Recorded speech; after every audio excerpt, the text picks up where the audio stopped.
Bonjour à tous.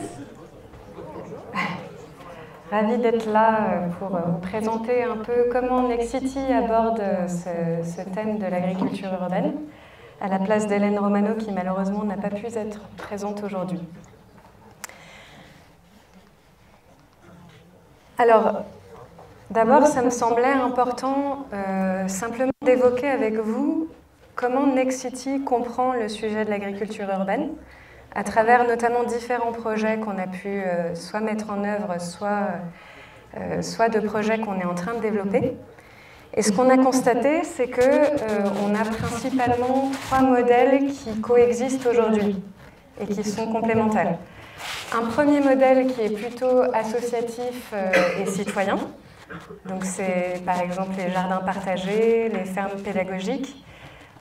Historiquement, il y a les jardins ouvriers qui existent depuis très longtemps.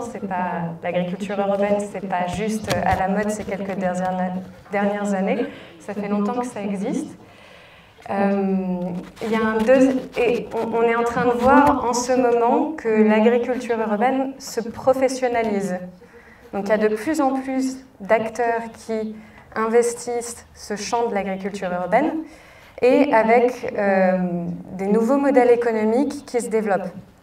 Donc on a un deuxième modèle qui est un modèle plutôt à visée multifonctionnelle. Vous l'évoquiez dans votre présentation, où en fait il y a une partie qui vise à produire des fruits et légumes, mais le modèle fonctionne aussi grâce aux services qui sont associés à cette production, des services d'animation, des services de formation, etc. Et enfin, il y a un troisième type de modèle qui, lui, est à visée productive dominante, et où là, on est sur des cultures faisant appel à des modes de production relativement technologiques, et on va cultiver la complémentarité avec les campagnes. C'est-à-dire qu'on va plutôt être sur des cultures à forte valeur ajoutée, type jeunes pousses, type plantes fragiles, qui vont bénéficier du coup de la production en circuit court et de la limitation des transports.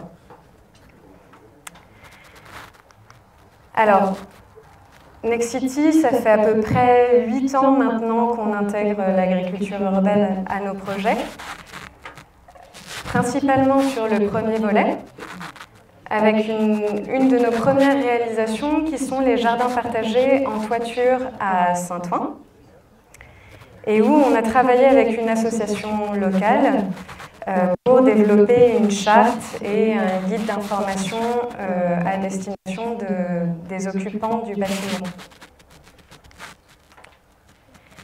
Et on voit qu'après quelques années, finalement, les habitants continuent à s'approprier cet espace. Ils ont même créé des petites serres et voilà, il y a une production qui est relativement importante. Un deuxième exemple, c'est à Romainville.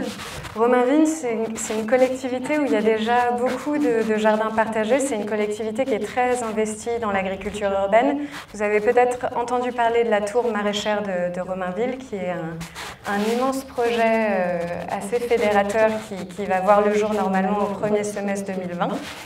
Et du coup, la volonté de l'équipe sur ce projet, c'était de faire un projet démonstrateur où l'agriculture urbaine allait s'intégrer en toiture, mais aussi en pleine terre, au sol et sous différentes formes. Et ce qui est intéressant dans ce projet, c'est qu'il y a eu 2 toitures aménagées. Et en fait, les habitants se sont appropriés ces projets de manière très différente. Il y a une toiture où les habitants se sont montés en collectif. Chaque copropriétaire, du coup, gérait sa parcelle. Il y a eu énormément de sérieux et d'implication de la part des habitants. Et du coup, c'est une toiture qui produit.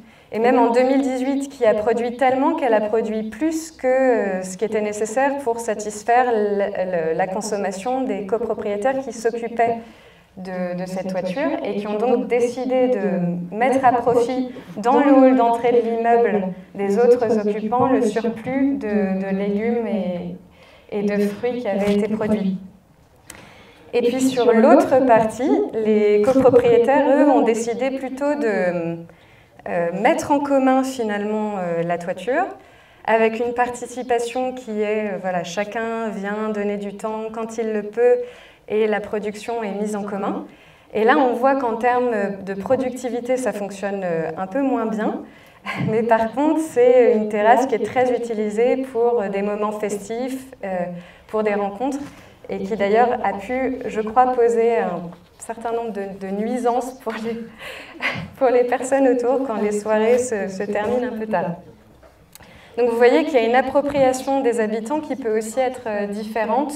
Et nous, on a la volonté Nexity de favoriser ces différentes formes et de ne pas forcément trop cadrer les choses quand il y a une implication forte de la part des habitants.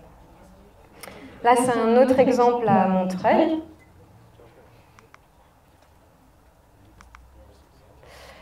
On ne fait pas que des projets d'agriculture urbaine en Île-de-France, on a aussi un projet à Marseille. Là, ce qui est intéressant de noter, et je ne l'ai pas dit en introduction, mais une des forces de Nexity, c'est qu'on est présent sur toute la chaîne de valeur immobilière, donc très en amont en tant qu'aménageur, puis en tant que producteur, en tant que promoteur, pardon, et à la toute fin en tant que syndic et gestionnaire de copropriété. Et ça nous permet d'assurer une continuité de service, notamment sur des solutions d'agriculture urbaine. Et la particularité à Marseille, c'est que du coup, la gestion administrative du potager est assurée par le syndic. Donc c'est le syndic qui remet les clés aux nouveaux copropriétaires quand il y a un roulement et qui s'assure de la bonne diffusion du règlement intérieur, etc. Autre exemple à Aix-en-Provence. Et puis, l'agriculture urbaine, ce n'est pas uniquement dans le résidentiel, c'est aussi dans le tertiaire, avec là un exemple des magasins généraux. C'est le siège donc, de BETC qui a été réhabilité par Nexity et où la toiture a été végétalisée sur 1000 m² avec un espace de production agricole. Et on voit qu'il y a des vrais bénéfices pour les collaborateurs du groupe. Sur le deuxième modèle, je vais vous donner un exemple qui est une réalisation sur notre siège social, donc dans le 8e. Vous êtes les bienvenus si vous voulez venir voir à quoi ça ressemble. Où on a aménagé avec la start-up Sous les Fraises 230 m² de terrasse. Et où, en fait, la particularité de cette terrasse, c'est qu'on est venu créer deux espaces, notamment de réunion, où les collaborateurs peuvent venir, quand le temps s'y prête, faire leur réunion ou travailler. Et on voit qu'il y a une très forte satisfaction des collaborateurs par rapport à cet espace, mais que la dimension agricole reste à développer. C'est-à-dire qu'ils y viennent comme un lieu dans lequel ils se ressourcent, ils viennent déjeuner, ils viennent faire des pauses. Mais finalement, sur la dimension agricole, il y en a peu qui osent encore cueillir ce qui est produit en toiture.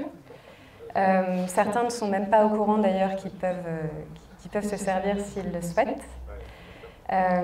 Et quand on a fait un petit sondage, il y a eu aussi 75% des personnes qui nous ont répondu et qui nous ont dit être intéressées par des services type des cours, des ateliers, etc. L'intérêt pour un promoteur immobilier comme Nexity d'avoir fait ce projet-là, c'est que habituellement la toiture c'est un espace inoccupé, inexploité, et là quelque part on crée des m² supplémentaires de surface qui sont mises à disposition pour, comme des salles voilà, de travail. Donc on crée quelque part du foncier. Et enfin, sur le troisième modèle, là, on est sur quelque chose de beaucoup plus expérimental et j'ai aussi un exemple à vous donner. C'est un projet qu'on a développé dans le cadre de la ZAC de l'Arc sportif à Colombes, où Nexity va construire environ 730 logements, et où on a décidé, à la place de ce qui était prévu initialement, c'est-à-dire un mur anti-bruit, de venir, pareil, occuper cet espace inexploité pour cultiver, cette fois-ci de manière productive et espérer alimenter une partie de ce nouveau quartier avec ce projet de ferme urbaine verticale.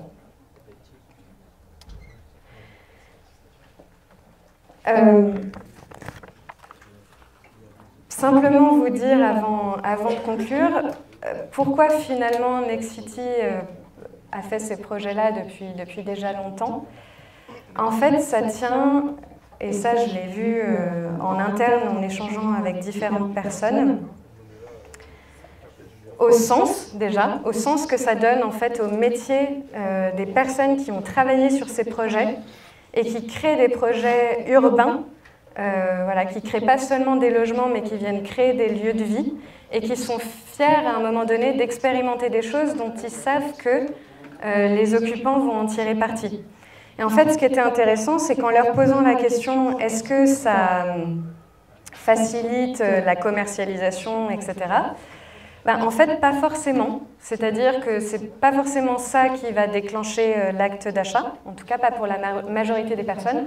Par contre, les occupants, quand ils peuvent, quand ils emménagent dans leur logement et qu'il y a ces espaces, ils sont véritablement contents et ça leur apporte quelque chose.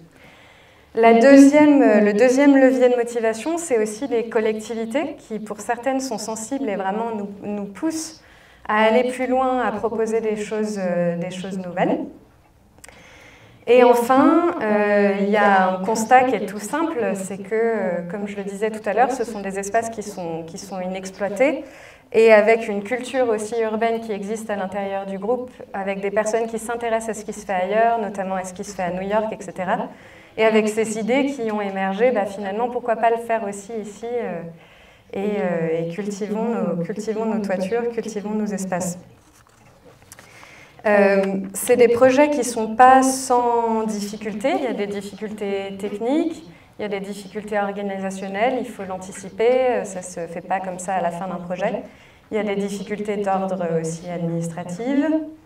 Et puis il y a des difficultés d'usage, parce que certains copropriétaires peuvent être un peu inquiets quand il y a ce type d'espace qui est proposé dans leur résidence et se demander si ça ne va pas générer des nuisances. Donc il y a aussi de la pédagogie à développer auprès des occupants. Et en conclusion, ce que je voulais vous transmettre, c'est qu'au-delà de l'agriculture urbaine, il y a finalement le sujet de la nature en ville est absolument fondamental.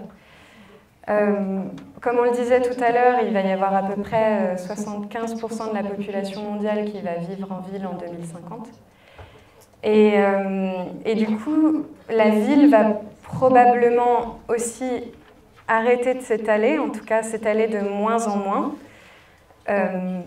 se densifier. Et donc la question de réintroduire de la nature en ville et de faire en sorte que quand je vis en ville, je puisse malgré tout conserver un lien avec la nature est absolument fondamentale. Et l'agriculture urbaine est une des solutions qui permet de faire ça. Et donc là, c'est juste une photo d'une de nos réalisations emblématiques à Aubervilliers, qui est un immeuble qui fait à peu près 18 étages et qui intègre 4 jardins suspendus, en cassant comme ça ce sentiment finalement de la hauteur et de la verticalité, et qui vient apporter de la nature aux occupants qui en ont besoin.